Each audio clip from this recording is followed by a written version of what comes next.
Dragon Was Terrible by Kelly DiPuccio, and the pictures are by Greg Pizzoli.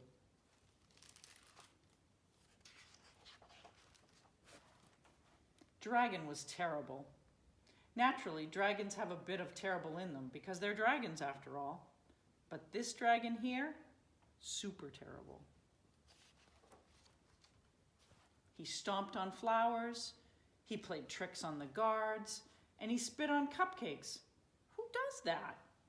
Dragons, that's who. That's not all. He scribbled in books, he threw sand, and he took candy from baby unicorns. Honestly, that's terrible. The king had enough. Enough, he said, and he posted this sign. Brave knights, whoever shall tame the terrible dragon shall be rewarded with a gift. It shall be a nice gift. Ye shall like it. Signed, His Royal Majesty, the King. Dragon was here. Knights lined up to show off their dragon taming skills. They all failed miserably, and Dragon just grew more terrible. He chased fuzzy yellow ducklings around the moat. He TP'd the castle, and he burned every last royal marshmallow to a blackened crisp. The villagers had had enough. Enough, they said, and they posted this sign.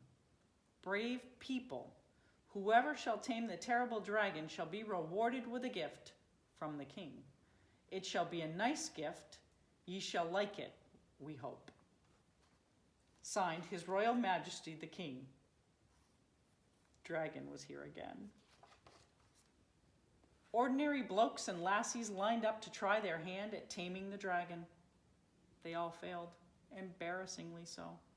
Just when you thought it wasn't possible, Dragon grew even more terrible. He popped birthday balloons, he drew funny faces on the drawbridge, and he burped in church, loudly. Honestly, that's terrible and rude. A boy wearing a feathered cap and a look of determination had had enough. Only he didn't say enough, like you thought he would. Instead, he sketched a story. The next day, Dragon followed a trail of marshmallows to a shady tree where the boy was reading.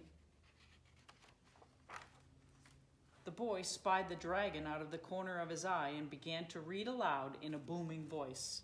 And then the brave dragon swooped in to save the princess, he said. Dragon stopped in his tracks. But the terrible knight pulled out his wicked sword. Dragon pretended not to listen. The brave dragon roared, and the fraidy cat knight trembled in his boots. Dragon pretended to walk away. A crowd began to gather, and Dragon took cover in a tree.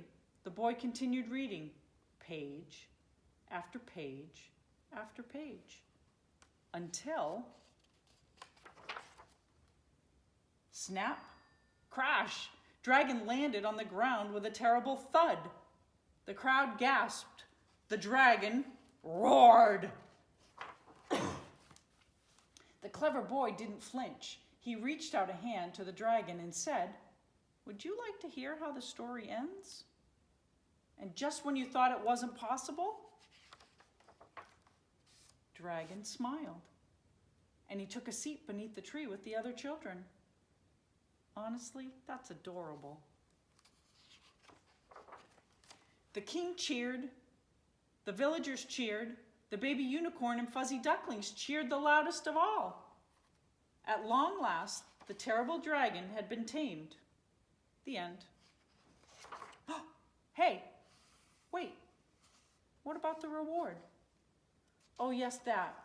The gift was a new friend, a nice dragon, of course. The real end.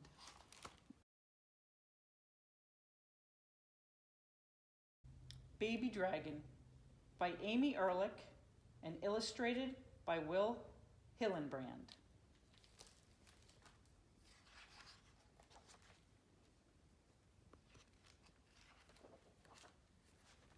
One afternoon, Baby Dragon's mother said, "Grandma's not feeling well. I must go see her." She warmed Baby Dragon's face and tickled his tail. They were on the riverbank. "Wait for me by this red fern," she said. "I'll be back by morning." Baby Dragon waited. He drew a picture in the dirt. He counted his claws. And he took a nap. Then Frog hopped by. "What are you doing?" Frog asked. "I'm waiting for my mother," said Baby Dragon. "Don't wait," said Frog. "Come and play." "No," said Baby Dragon. "If I come with you, my mother won't be able to find me." "Then goodbye," said Frog, and he hopped away. Baby Dragon looked all around. He could not see his mother anywhere. He nibbled some grass. He caught a mosquito. He took a nap. Then Weasel crept by. "What are you doing?" Weasel asked. "I'm waiting for my mother," said Baby Dragon. "Don't wait," said Weasel. "I know where we can find ripe bananas to eat. I'll take you there." "No," said Baby Dragon. "If I come with you, my mother won't be able to find me."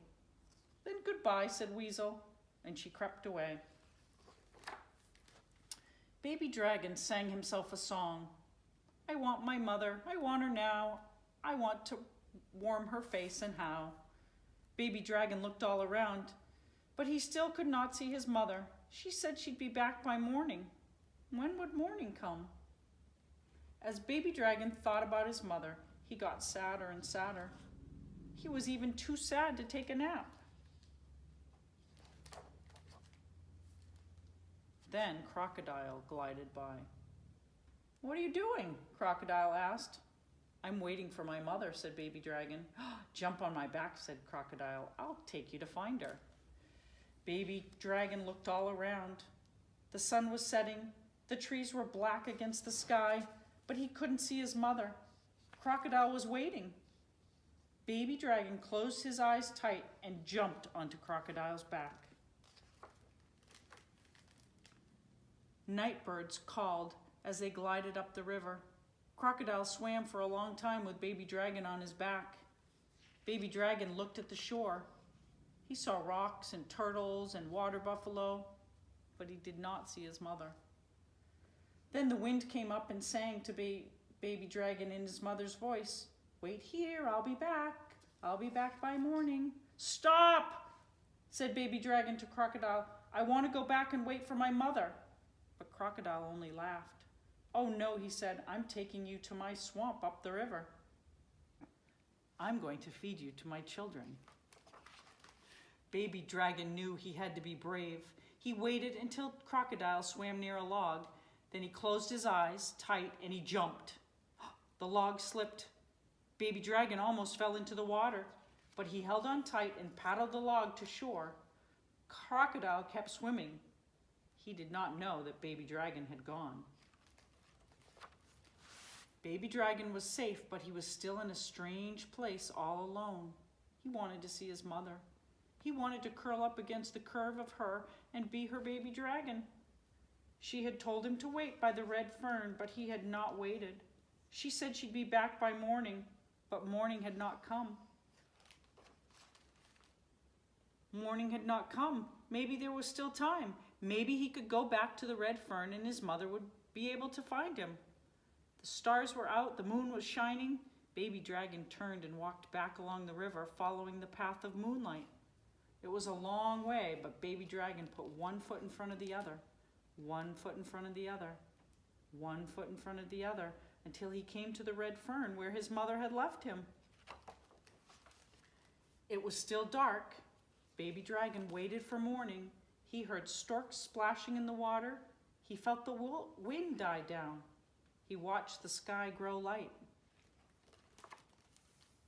And then his mother came.